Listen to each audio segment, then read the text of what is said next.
শাকিব খানের pen India সিনেমার দরদ দরদ সিনেমার শুটিং সেট থেকে এই তিনটি লুক ভাইরাল হয়েছে।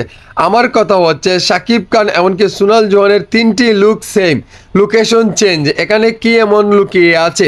একই রকম, একই চাউনি, একই দৃষ্টিভঙ্গি নিয়ে তাকিয়ে আছে একজন আরেকজনের দিকে।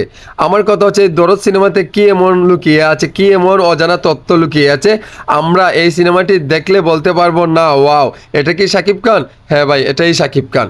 আমাদের নির্মাতা অনন্য মামুন এমন একটি ধামাকা রেখেছেন।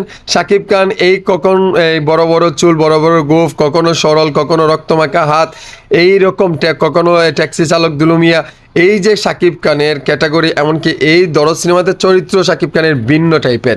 শাকিব খানের লুক বৃষ্টির অধিক বেশি আছে এই দরদ সিনেমাতে। শাকিব খানের এই লুকগুলো আপনারা দেখেন, শাকিব খানের এলোমেলো চুল, তারপরে কুকড়া চুল, তারপরে সরল সোজা, মানে ইত্যাদি ইত্যাদি। শাকিব খানের এই বৃষ্টির লুকে প্রেজেন্ট করেছে নির্মাতা অনন্য মামুন। কেমন হবে দরদ?